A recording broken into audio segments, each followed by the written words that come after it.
Everyone hear me? We can hear you. Perfect. Just trying to make sure everything is settled.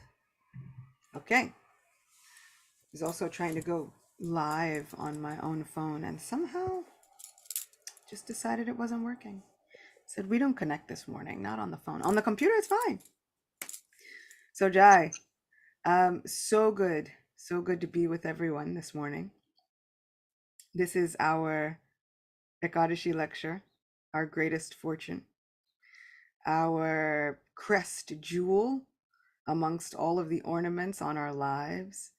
We have taken up some voluntary austerity, and Krishna is happy even with the austerity that is involuntary.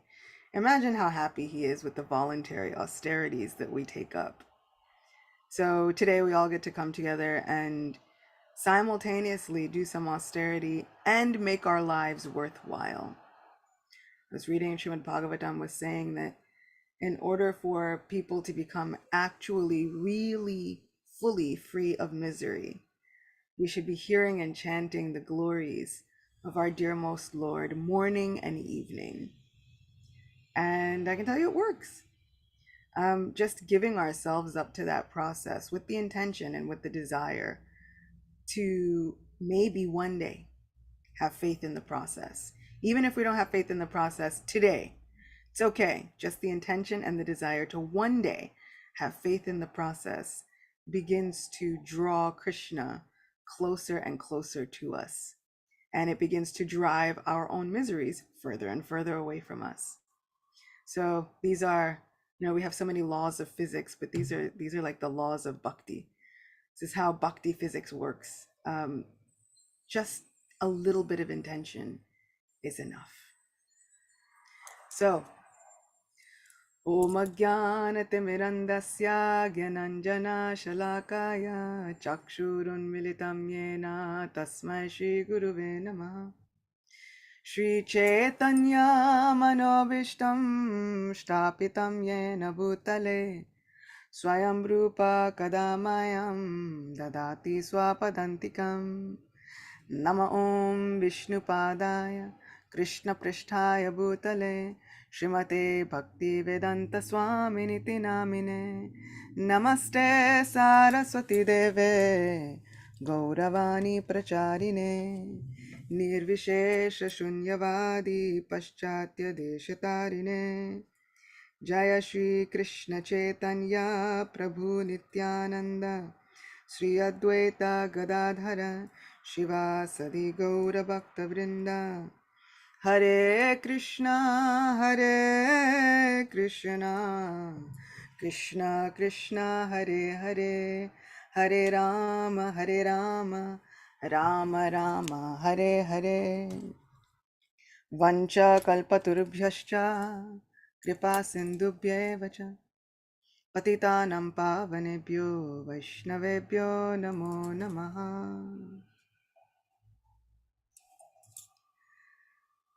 So wonderful, wonderful, wonderful, wonderful to be with all of you. I think I'll start with one beautiful, beautiful verse.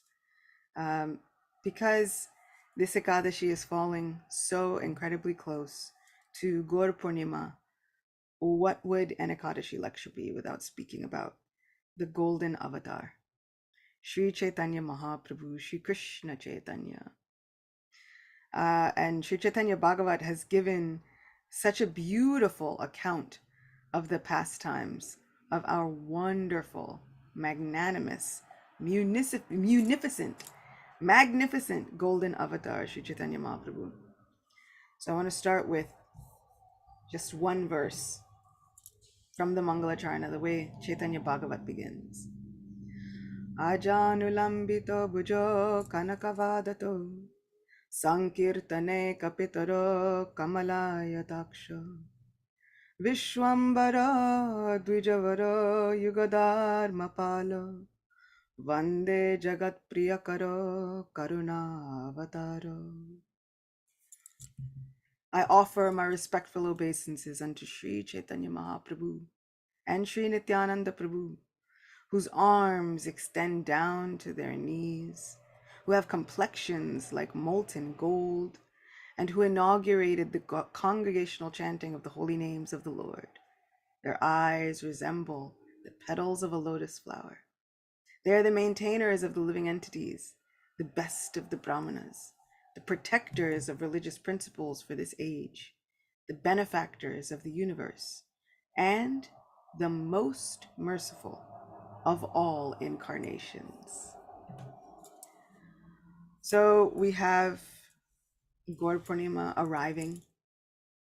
We have Sri Chaitanya Mahaprabhu willing to take up divine residence in our lives. But what does this mean for us? This means that we now have the unprecedented good fortune to give our hearts to this golden avatar. And firstly, who is this golden avatar? Sri Chaitanya Charitamrita, Sri Chaitanya Bhagavat described that although he is Krishna himself, he is also the combined form of the love of Sri Radha and Govinda. Gaur Govinda Maharaj would emphatically state that we would know that Radha Krishna's presence was truly manifest in a temple when they had Sri Chaitanya Mahaprabhu as well. Sri Chaitanya Mahaprabhu is the complete reservoir of concentrated love for Krishna. It is said that Sri Krishna said within Sri Bhagavad Gita, he gave the instruction, Sarva Dharman Parityaja. We've heard it. Mamekam Sharanam Vraja. Abandon all varieties of religion. Simply surrender unto me. Simply. Simple. And the process seemed simple. But Krishna is not one to leave anything up to chance. And that's what I like about Krishna. Krishna does not just say, oh, you should surrender, and I'm not going to give you any pointers on what that looks like. As it stands, he was telling Arjuna, you should surrender. You should fight on this battlefield. And now I'm in it with you. Let me explain to you what that surrender might look like. Let me explain to you the workings of the universe. Oh, friend, let me explain to you even all of my own energies. So Shri Krishna thought, I've told all of these living entities, just abandon everything and surrender unto me. But what in the world does that look like? I can't leave them floundering helplessly. This is not the kind of Lord that we have. He doesn't leave us stranded with no blueprint, no guidebook, no handbook, no manual. Sometimes we think life should come with a manual. Luckily, Bhakti comes with many, many manuals. So we have a handbook, we have a blueprint. And so Krishna says, I cannot just leave them stranded without an idea of what such complete and soulful surrender should look like. I have to fix it. And so he imbibes the mood of Srimati Radharani, one who is worshiping Krishna and who has surrendered the most, the one whose love bewilders even Krishna himself. The nectar of devotion, Bhakti Rasamrita Sindhu says that the amazing thing about bhakti, the amazing thing about love for Krishna is that not only does it clear away the sins of present lives, past lives, any future activity, not only does it clear away the miseries of all conditioned souls, but it attracts the heart of the Supreme Person himself. This is something that is so difficult to even begin to comprehend. What do you give the person who not only has everything, but has given everyone everything? What do you give to the person who is the source of everything? What can we give? And we've spoken about this before. Gaur Govinda Maharaj rightly says that in order to understand oneself or see oneself, you need the help of a mirror or an iPhone with a front-facing camera. But you need some reflective device. It's not so easy just to see yourself, right? You need to look at the reflection. And so Gaur Govinda Maharaj says that this bhakti is awakening and uncovering the mirror of the heart. Sri Chaitanya Mahaprabhu says, Glory to the chanting of Shri Krishna's holy name, which cleanses the mirror of the heart. Why is there such an emphasis on the mirror of the heart? Because that mirror, the mirror of the heart of the devotee, is where Krishna begins to see himself.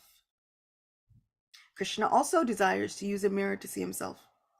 He desires to use the mirror of the heart to see the love that is possessed by the devotees. Srimad Bhagavatam and so many other places say that Krishna's beauty is not simply within Krishna. It's actually, when they say beauty is within the eye of the beholder, in this case, Krishna's beauty is actually within the beholder. It is within the heart of the devotee. And to the extent of the love we have, to that extent, we see Krishna more and more and more beautifully.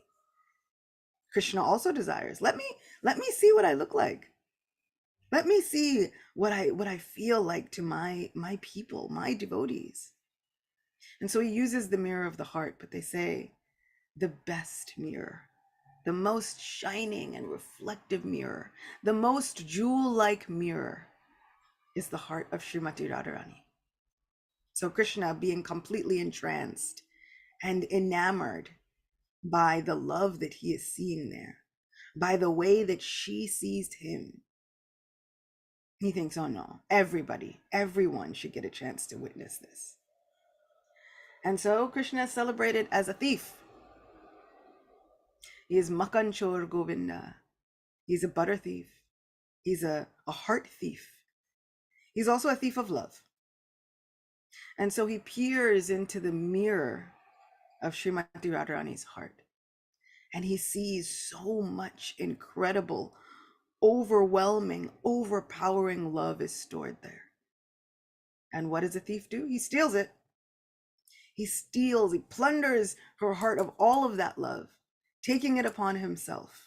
So much so that he even begins to take on her golden complexion.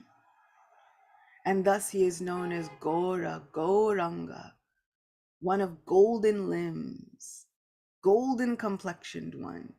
Gaura Chandra, a full golden moon of auspiciousness.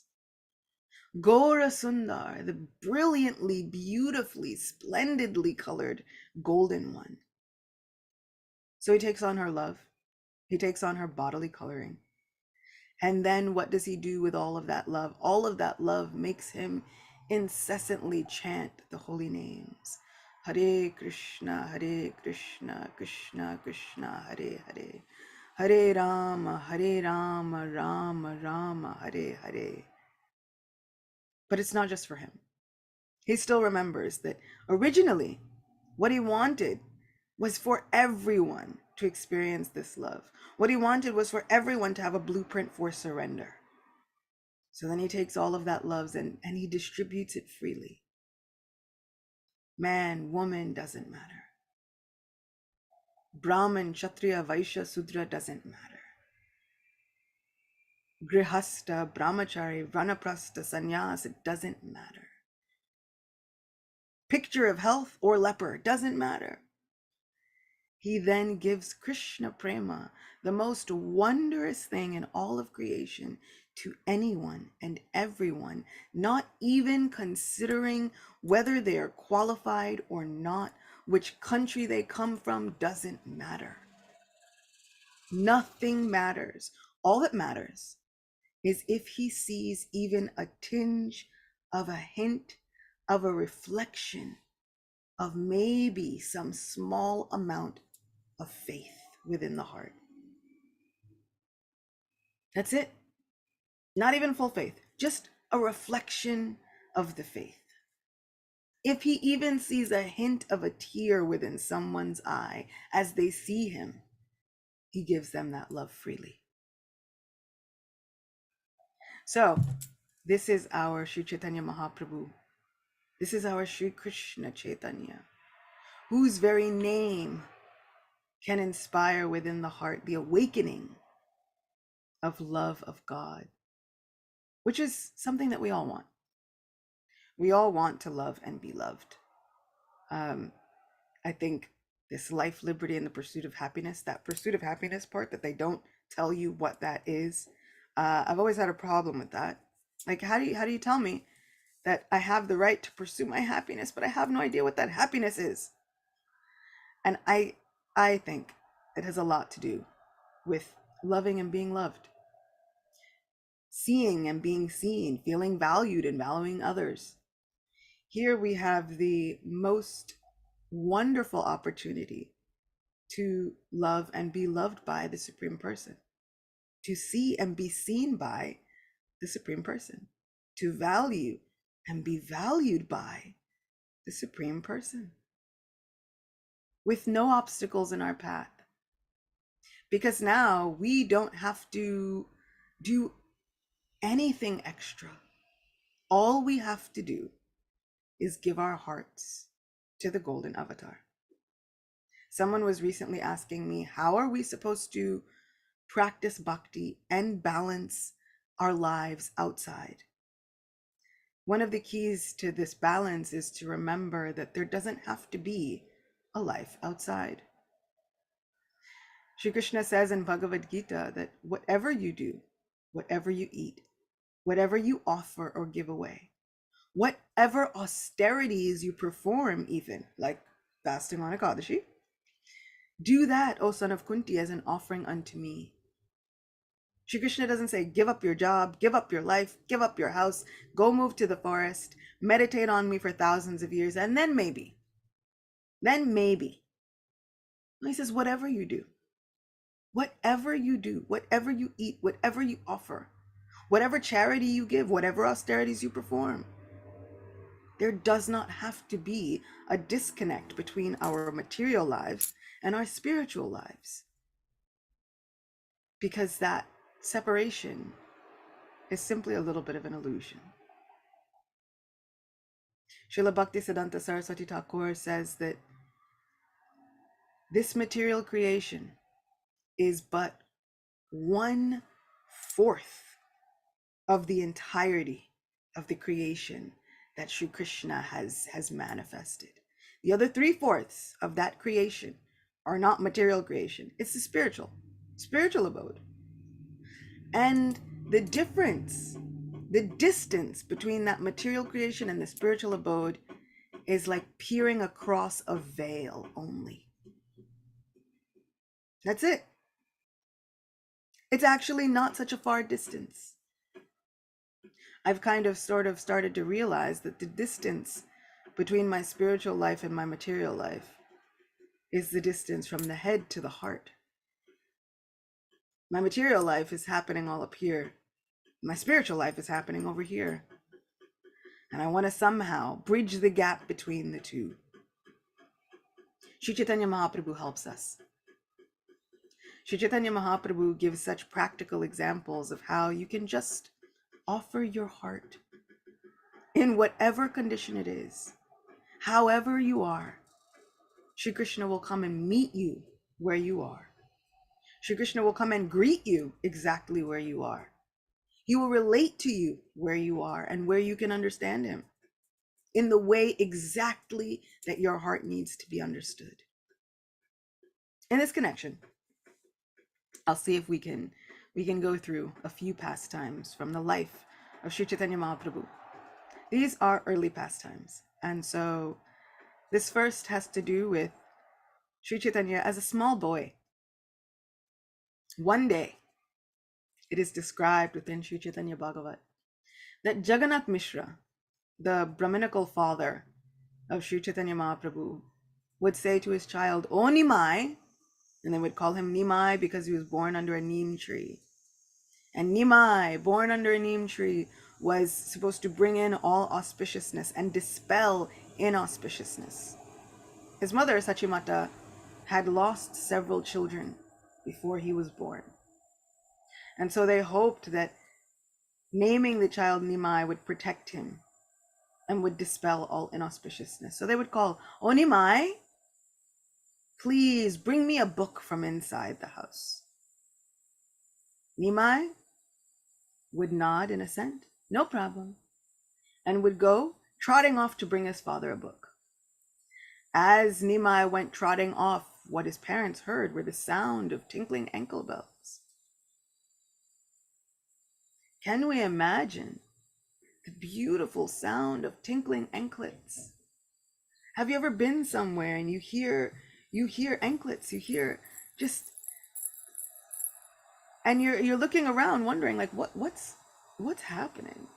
Or a better example, have you ever been in a crowded city like New York and you hear a truck go by and the truck blows its horn, but to you it sounds like the blowing of a conch shell? And you think, I'm in New York, or I'm in whatever city I'm in. I'm not at all near a temple. How is it that I'm hearing the blowing of a conch shell? But our minds tend to be sometimes, luckily, hopefully, steeped in our devotional lives, so that the separation is not so great anymore. So the parents of Nimai heard the tinkling of anklets and they wondered, where is this coming from? They looked at each other. We haven't put any anklets on our child. Where is this tinkling coming from? They thought, it's our minds, no problem. And so they found themselves a little bit speechless by this happening. And then Nimai would come in and he would smile at both of them and they would forget their bewilderment and he would hand his father the book and he would go off to play. When they would look and walk into the room where Nimai was playing, Jagannath Mishra would immediately start to exclaim, we are blessed, we are blessed. Oh Shachi, we are blessed.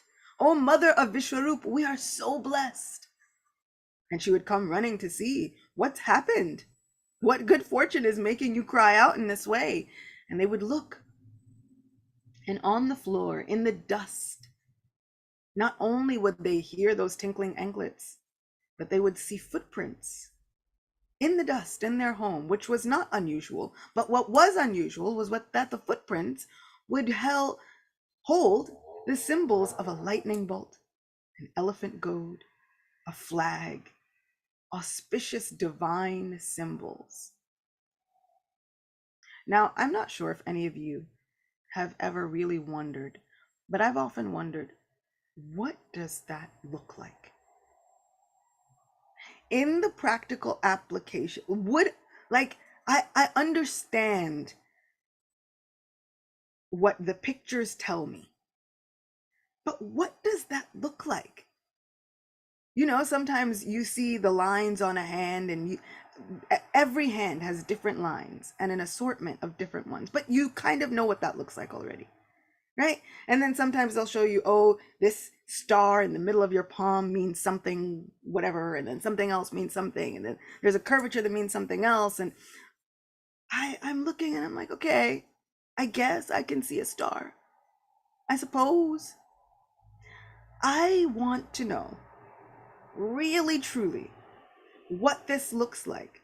Because if the footprints of my Lord were to somehow grace my home, my life, my heart, would I even know what they look like? Or would I think that they just look like regular footprints?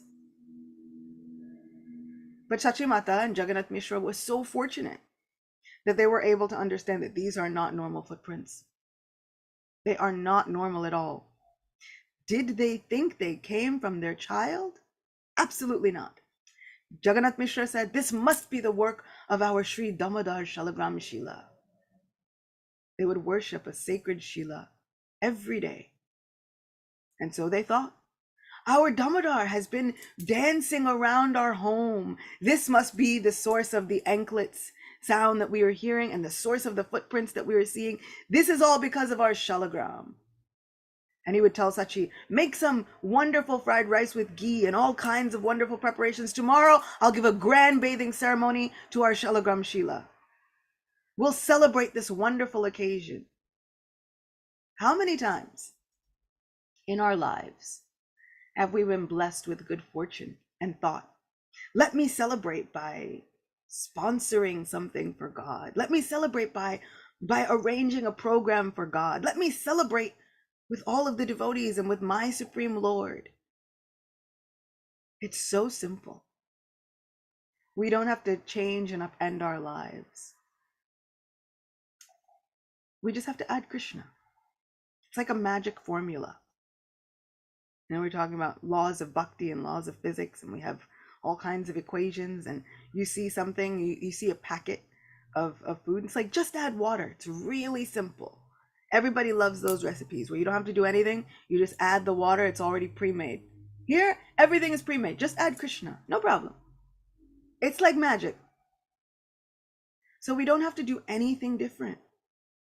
We don't have to change our entire lives or our lifestyles, even though it may feel like that at first. When we come into bhakti, it may be a complete change from the life that we were previously living. But we don't actually have to change that much. We simply add Krishna. And in adding Krishna, our lives begin to transform. And then we find that we want to add more and more Krishna. The more Krishna we add, the more Krishna we want. So they decided to celebrate their good fortune by performing an elaborate and ornate abhishek ceremony, a bathing and puja ceremony for their shalagram.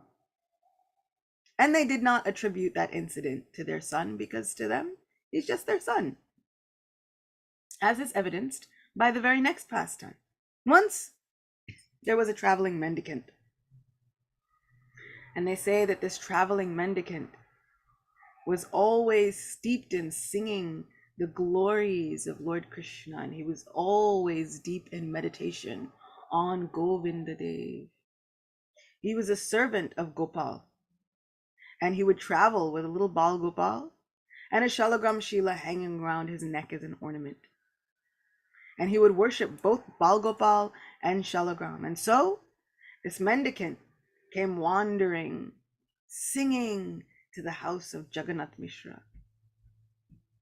And I can always imagine this mendicant looking as mendicants do, a little interesting, very, very eccentric, but with a beautiful, sweetly singing voice. Hare Murari Madhukaitabari Gopala Govinda Mukunda Shori. Gopala Govinda Mukunda Shori. And there are so many mendicants who would go walking and singing through all of Bengal. So this mendicant arrived at the house of Jagannath Mishra. Jagannath Mishra saw this mendicant and thought, my goodness, what an effulgent Brahmin mendicant. He invited him to his house. Please, we would feel so fortunate if you would come and perform your daily worship just for one day here today. Give us the great fortune of being your servants just for this one day. This is Vaishnav culture. How often do you think, wow, there's a person, let me just invite them to my home? Usually, I know as New Yorkers, we try to keep people out of our homes. But the Vaishnav culture is that they are so dependent on Krishna and so ready to serve all of the other devotees of Krishna that they're eagerly welcoming others into their homes. So they've invited this Brahmin into their home. They said, please worship your deity. Please accept our service somehow. Make our grihastha lives fortunate just by gracing it with your presence. And so the role of grihasthas and householders, the role of those who have jobs and all, is to facilitate the others, to help facilitate the devotional service of others. And this is how we can dedicate our lives easily, painlessly to Krishna, even while maintaining jobs, duties, all kinds of responsibilities and obligations. All we have to do is simply constantly try to endeavor to facilitate the Krishna consciousness of others. So the mendicant sat down. He said, I simply do a very light puja to my deities. I cook them whatever I can. And if I get nothing, I cook nothing, no problem. But I take only what has been offered to my Gopal deity and to my Shalagram. And so they said, please, we'll provide everything. They cleaned the kitchen. They covered it over with fresh cow dung and all. It was almost like a new kitchen, no problem. They brought all the ingredients for cooking. And the Brahmin cooked, and he made nice rice for his deity, and then he sat down and he arranged all of the arti paraphernalia, all of the puja paraphernalia, and sometimes it can be a little extensive. But he arranged it all for his deity, and then he sat chanting the Gopal mantra, calling to his beloved deity. Sri Chaitanya Bhagavat states that the Lord is the indwelling supersoul of everyone. Yes. And so Nimai, being the supreme person, was also the indwelling supersoul of everyone, knowing the hearts of everyone. Nimai would hear this sincere calling, with this Brahmin chanting the Gopala mantra with all his heart, just inviting the Lord to eat. Nimai thought, how can I refuse him? And so little Nimai went walking, looked at the Brahmin, who had his eyes closed in deep meditation, looked at the Gopal deity, and looked at all the plate of the prasad. And he reached his little hand in with his reddish palms, picked up a palmful of rice, and began eating it, happily.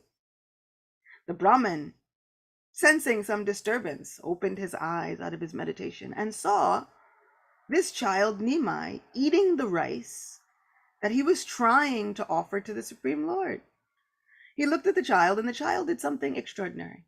He smiled at him, as though this was an everyday occurrence. The Brahmin said, hi, what's happening? Oh no, alas, I was trying to offer something to the deities, to the Lord, and now this child has come and spoiled the offering.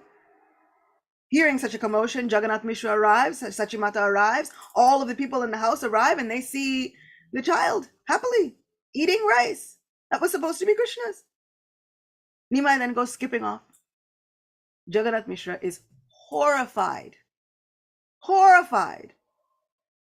And it's cute when it's God.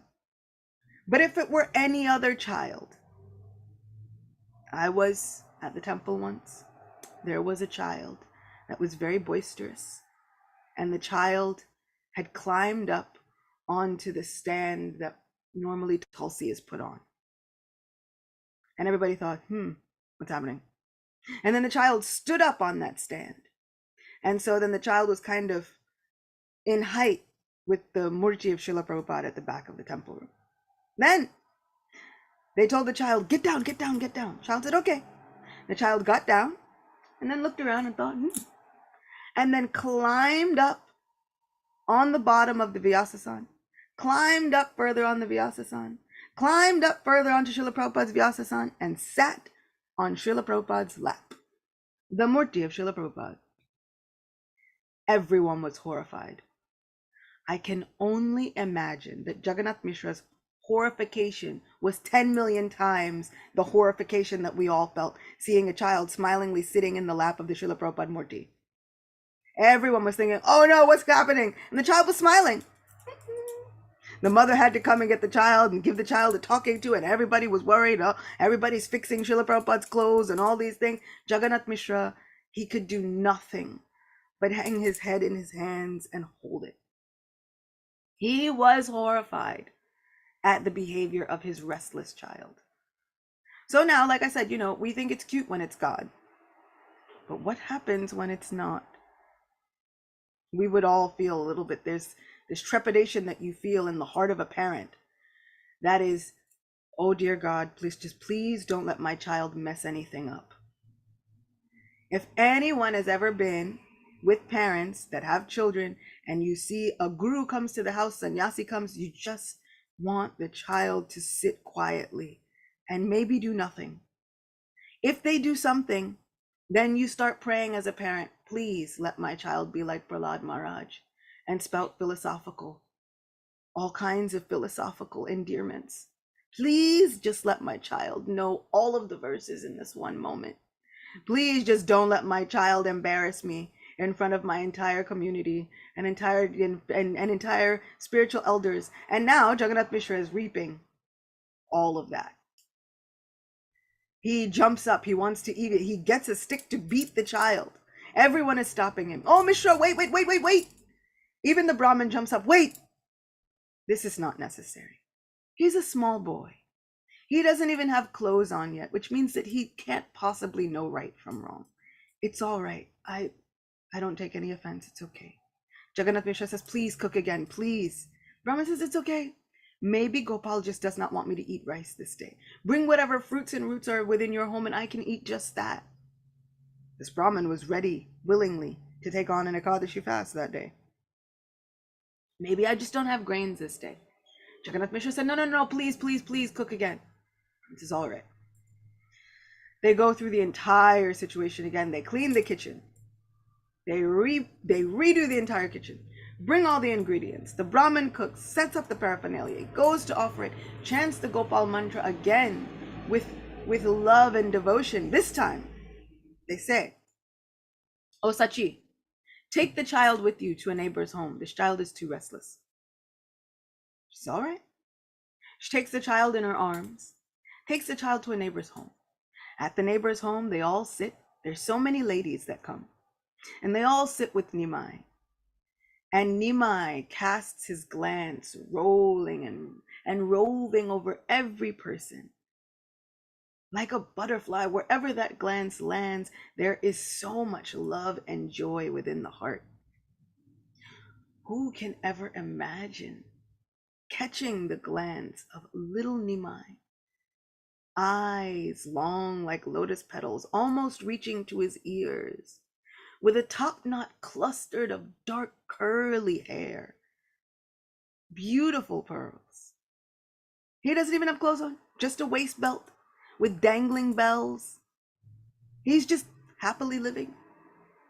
And he would dance and he would clap and he would sway for the ladies. And his mother would ask, "Oh Nimai, why are you so restless? You've spoiled this Brahmin's offering.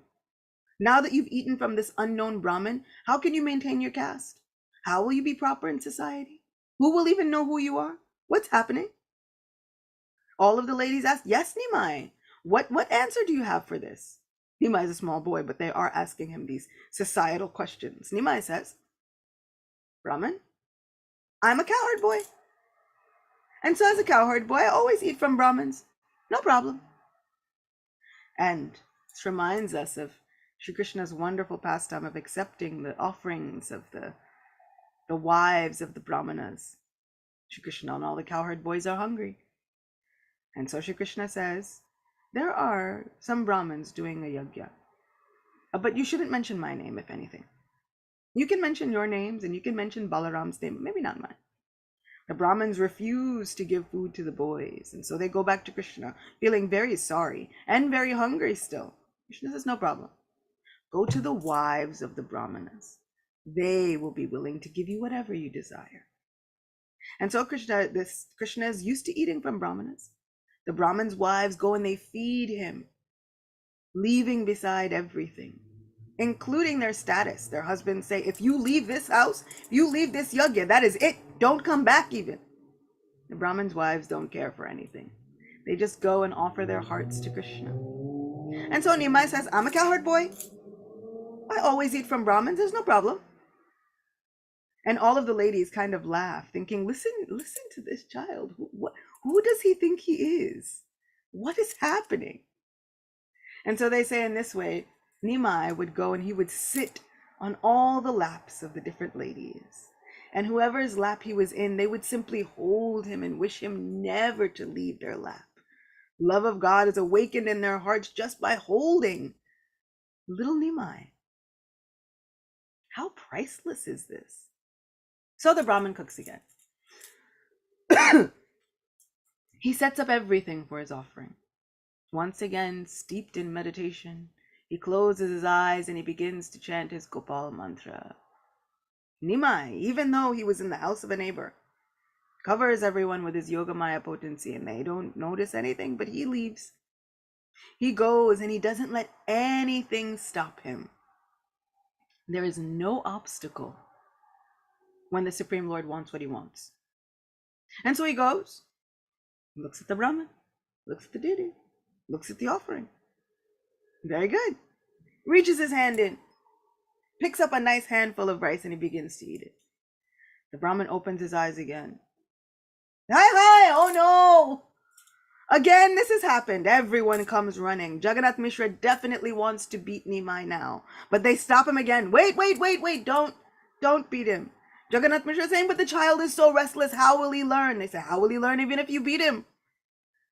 Clearly, if he's been taken to a neighbor's house, he's been given a talking to, and he's been explained all of the right ways to act in society. If he still doesn't get it, what good will beating him do? Don't beat him now. The Brahmin says, no, it's okay. I'm renounced. I'm used to not eating very much. It's okay. I don't need to cook again. They say, "Please cook again." No, I've already cooked twice. It's not necessary. In comes Vishvarup, the elder brother of Sri Chaitanya Mahaprabhu, who is an expanded form even of Lord Nityananda. This is Lord Balaram. This is the beautiful potency of Shri Krishna. When the Brahmin sees this boy, all he can think is, who is this child? Whose son are you? Everyone says this is Jagannath Mishra's elder son, Vishvarup. He says, blessed are the parents that have you for a son. Vishvarup began to speak, and it sounded like all of the Vedic mantras put together. O Brahmin, I understand that my little brother has caused some confusion. He has caused some problem, but please make our lives successful and cook again, once more. The Brahmin agrees. No problem. Once he sees Vishvarup, he happily agrees. And so they clean the kitchen again. They gather all the ingredients for cooking again. The Brahmin cooks again, and by this time it's nighttime. They think, what should we do? They say, oh, don't worry, Nimai is already asleep. But just to make sure, they take Nimai, sleeping Nimai, into another room. They lock the door, they tie it closed, they do all the things. Jagannath Mishra sits in front of the locked door. And then everyone falls asleep. Bhaktisiddhanta Saraswati Thakur comments that they all fell asleep by the Yogamaya potency, as though Nidra Devi, the goddess of sleep, comes and brushes them gently with the tip of her sari. This is poetry. This is poetry. Like, amazing. So, they all fall asleep. Gently, into the deepest sleep that anyone has ever had. And the Brahmin sits, meditating on his Gopal mantra. And in walks little Nimai. Looks at the Brahmin. Said, Gopal, sees the offering. A locked door, with the door tied shut, with his father sitting in front of the door. Nothing stops Krishna when he wants what he wants. And so Nimai picks up a handful of rice and he begins to eat it. Brahmin opens his eyes and again, hi, oh no, alas, but no one can hear him. Everyone's asleep. Finally, Nimai says, oh Brahmin, why are you yelling? Why are you so angry? You've called me, so I've come. Brahmin says, what are you saying? What are you speaking about? He says, you've been calling me with your Gopal mantra so incessantly, so intensely.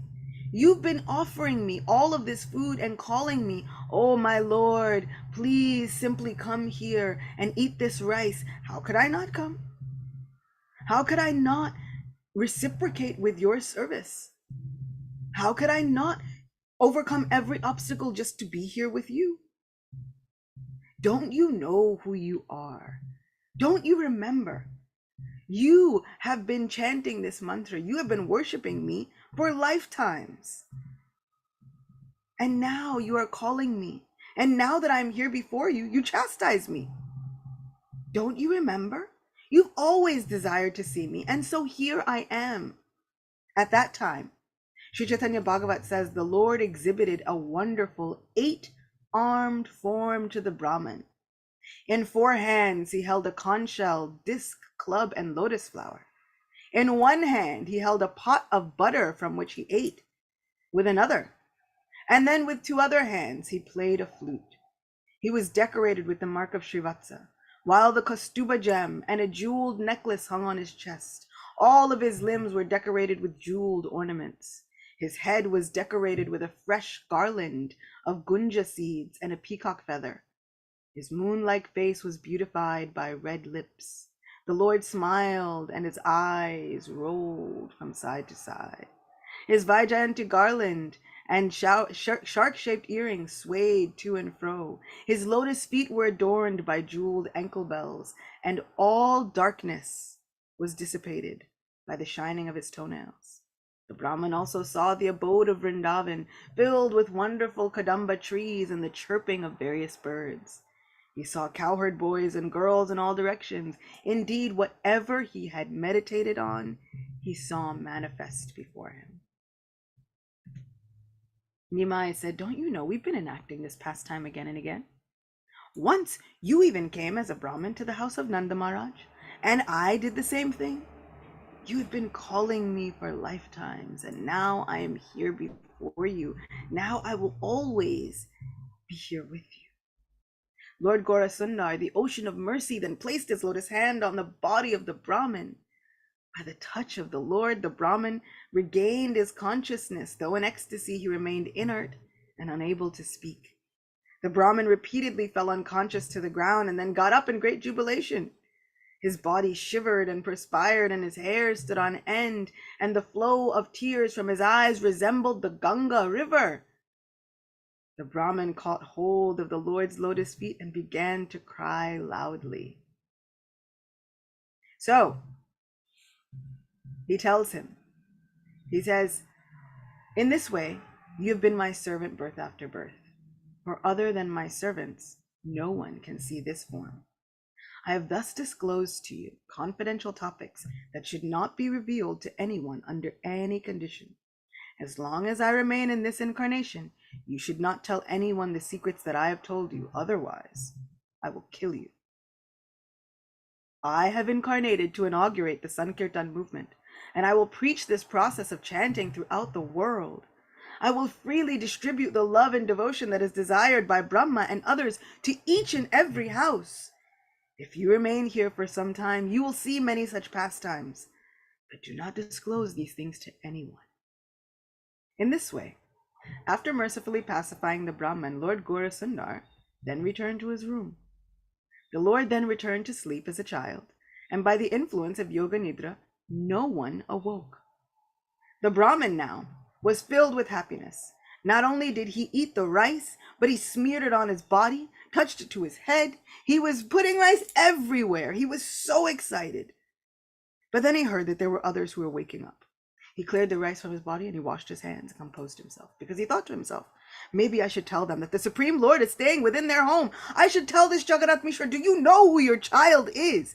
Do you understand the gravity and the wonderfulness that is happening in your home? But then he did remember. The Lord warned him, you should tell no one, otherwise I'll kill you. It's a very strong promise. Fearing the chastisement of the Lord, he said nothing. He simply composed himself. And he made a big show of, thank you very much. I've completed my puja. Thank you. Been a wonderful host.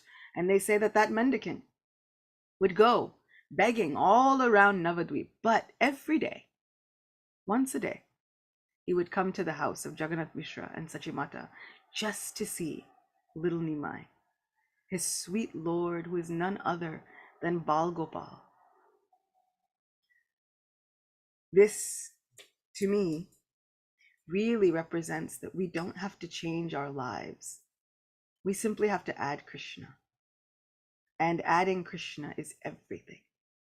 Once we begin to add Krishna, even with whatever little service we can give, when we give it with our heart and soul, nothing will stop Krishna from reciprocating with us. Krishna will not allow any obstacle to stand in the way of him reciprocating with us, of him giving us his mercy. So on days like Ekadashi, we can accept some austerity, and we can perform some small little austerity. It is nothing compared to the austerities that even demons have performed. But we can perform it with love, and we will know for certain that nothing will stop Krishna from reciprocating with us, when all we have to do is accept a little austerity with love and chant the holy name. Hare Krishna, Krishna Krishna, Hare Hare, Hare Rama, Rama Rama, Hare Hare. Shri Gaura Chandra ki jai, Shri Radha Murlidhara ki jai, Shri Ekadashi Titi ki jai. Acyuta Gopi Devi dasi ki jai. Yes, there may be a demon out there who's better at austerities than Bhima Prabhu. But Bhima Prabhu does his little austerity with love. And there's nothing standing in the way between Bhima Prabhu and Krishna, reciprocating with them and his forces. And same goes for Adipusha Prabhu, Krishna Daya Prabhu, Jeffrey Eckler Prabhu, Susan, Manasi Agarwal, Andrea, Henry Prabhu, Bruce Prabhu, Suzanne, Bhakta Hugo, U.S. Navy, Dana Kelly Prabhu, Leslie, Dana Krishna's Radharani. Krishna is reciprocating with you, Amrita Kishori, Didi, Prema Vinodini, Pink Yogi of Harlem. Krishna knows who you are, Pink Yogi, by the way. We don't know, but Krishna knows. Ananda Manjari Didi, Adam Prabhu, Krishna Kumari, Hare Krishna, Krishna Kumari, good to see you.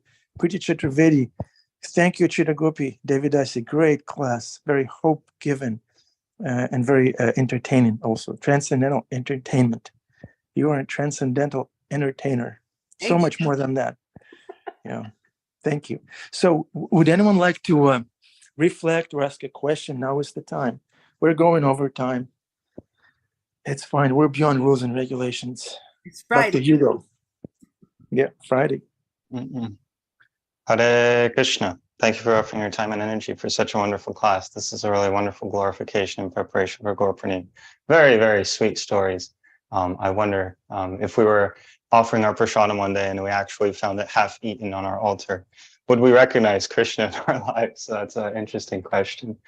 I'm also thinking on your last point, how Krishna doesn't allow any obstacle to stop him from reciprocating with his devotee. Srila Prabhupada would often encourage his disciples that because you are serving me so nicely, because you are serving Krishna so nicely, Krishna has to reciprocate with you. Just like you said, bhakti physics. So it's not even a choice on Krishna's part. He sees that loving devotion and he just goes, oh, I'm being called. And he's ready to appear in our lives. So very beautiful. Thank you. Jai, thank you. What a beautiful reflection. Thank you so much. Even if Krishna handles you roughly, Bhakta Hugo, it's still an act of love and reciprocation from Krishna. I don't like that one, but yeah. You ever feel like those days you're like, oh, I'm really being handled roughly? Is this the embrace? Yeah.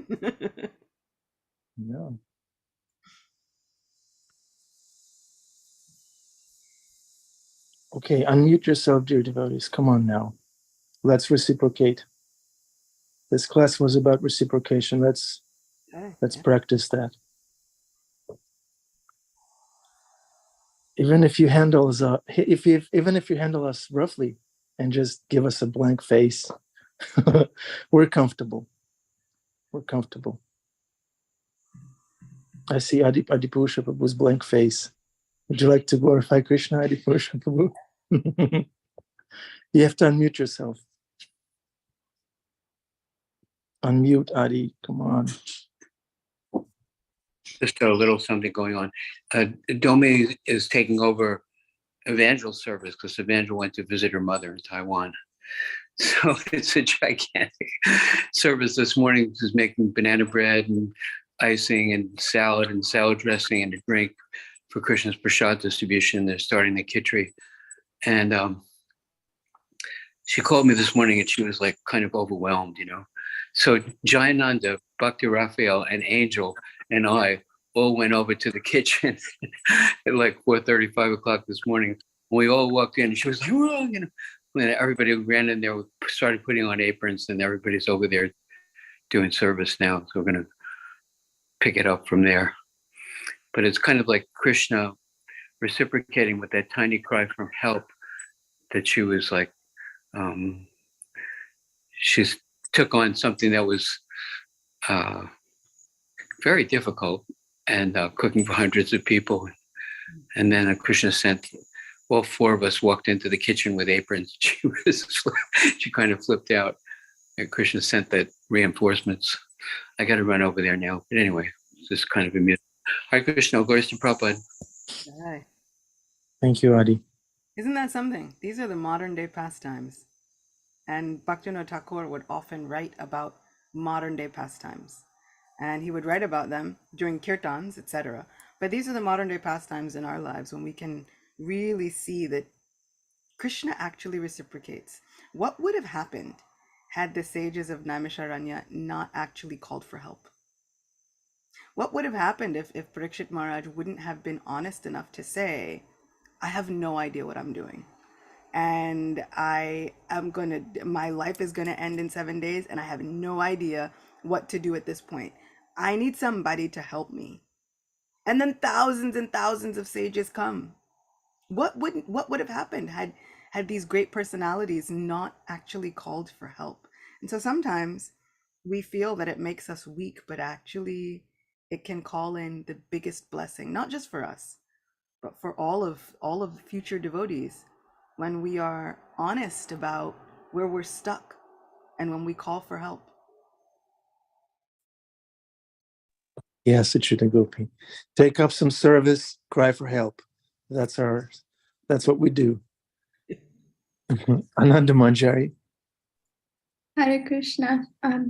I wanted to reflect a point that I found to be so profound, which is the point of like, why do we even say that we cleanse the mirror of our hearts? What does it even mean to see our hearts as mirrors or a potential for mirrors? And I feel in my body that it's just like there's so much more that needs to be understood there, and I'm not grasping it. And I'm just feeling extremely grateful to have been given this image to ponder about and to even think about, like, I know in my logical mind that Krishna is attractive, and only the reason why I didn't experience his beauty everywhere is just because the mirror of my heart is yet to be truly uncovered. And to even imagine what it would mean to live in a world where my mirror is actually clean enough for the Lord to see himself, and what it would mean to even in our communities and the entire global community of actually allowing Krishna to reflect in our hearts and in the hearts of others. And so that is just such a potent message, and I'm just really grateful that you brought it. It is wondrous and almost like hard to believe. Krishna wants to use my dirty mirror to see himself, and then the holy name comes as a friend. Bhaktivinoda Thakur describes within Harinam Chintamani, the holy name arrives as the best friend, because the holy name will come and do the work of cleansing the mirror when we feel like we can't, when we feel like I don't even know which direction to start in. The holy name will arrive, cleanse the mirror, and then install Krishna as the deity in the heart. It's completely amazing how dependent we are on divine mercy, but how accessible that divine mercy is. The only thing standing in our way is us. Our minds that say, you can't do that. Our minds that say, you're not eligible. You're not ready. You're not qualified. We never will be. There is no qualification that we could possibly have that could make us ready, except the determination, the intense desire, and just that little bit of faith. That faith that, no, this will work. This is going to work. Somehow or other, when babies walk and they fall, they don't give up. They have some sort of inbuilt faith that they see other people walking around, this should work. And then they have that determination. It will work, and so then it does. And bhakti is the same for us. We should see that there are other people that are traversing this path of bhakti. It works. It must work. And when we have that faith, it will. Acyuta Gopi, that was a mic drop speech. You should drop your computer. I have a mic. I can drop that. It's a big Yeah, drop that. Yeah. Push that off the table. Okay. All right. It was wonderful. A lot of nectar comes up during the Q&A. That's my favorite part. So if we can take one more, dear devotees. Jennifer Jewell, what's your reflection? Are you in the office? No, hi, Hare Krishna. You know, I am so sorry. I picked up right at the end. I'm in Nashville, so I'm on Central Time. Oh, wow. Yeah, so I missed it. So my reflection is that so I'm always late and getting it. But I want it, though I'm late. Yes. But I show up. So I showed up, though I'm late. But I hope to receive the mercy. I think that's the best thing to focus on. I want it and I show up. That's it. That's literally the perfect formula for God consciousness and receiving divine love in our lives. I want it and I show up. I don't know when I'm going to show up, but I'm going to show up and I really, really want it. And that's all we need. So thank you for that. Yeah. Jennifer is not bringing her ego into this. She's just, okay, I'm late, so I'm not going to go. I don't want people to see that I'm late. There's no ego. I'm late, but I'm here. I'm available. Nothing is standing in the way, not even Central Time. Krishna will reciprocate. Thank you, Jennifer. Very inspiring reflection. Krishna Kumari, we briefly saw your bright face. Can you turn the camera on again, please, briefly? Maybe say something? Hare Krishna. I'm late for work. But I wanted to share with you, I've been struggling immensely with food addiction for many years. And I can remember a time in Mayapur where I was totally free. And so yesterday, my husband's been telling me, just go for hypnotherapy. I finally went. And she had me go into this safe place. And my safe place was Mayapur. And I had to feel all the things I felt, my freedom, my smiling face, the Navadvip Dambasis were so beautiful. And then at the end, before she even told me to, she's like, is somebody giving you a message? And it was Mahaprabhu. And he was telling me, when you share yourself, you're sharing me.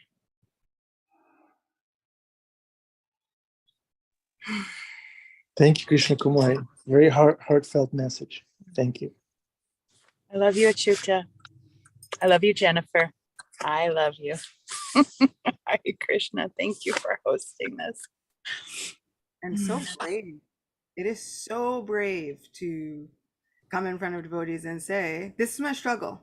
This is what I got. And that's the beginning of all of this. This is exactly what Maharaj Parikshit did. This is my struggle. This is who I am. And it's such a brave thing to do. So I applaud you for that bravery on this Ekadashi, because it is immense. And I know it does not go unseen or unappreciated. I know that I appreciate it and Krishna also appreciates it. So thank you. Yeah, we say to Krishna, Krishna, I'm yours. Mistakes, whatever it is, I'm here. I offer myself to you as I am. Let's see how I can serve you and help push on Lord Chaitanya's movement. And Krishna will reciprocate, like Mata just said. It's true. How wonderful is Krishna. Thank you. Yeah. Krishna, Adi Purusha Prabhu is yours. Take him as he is. Mm-hmm. Take us also. Okay. Thank you very much. We're going to wrap it up. The devotees' blessings, that's our fuel in spiritual life. When we share openly in the association of the devotees, then we get their blessings. And then good things become possible with devotees' blessings. So thank you very much for blessing us by coming to this class so regularly, by giving class regularly at the Gopi. Thank you. All right. Hare Krishna, Hare Rama, happy Ekadashi. Don't break it prematurely. And it was nice seeing you all. Hari Bol. Hare Krishna.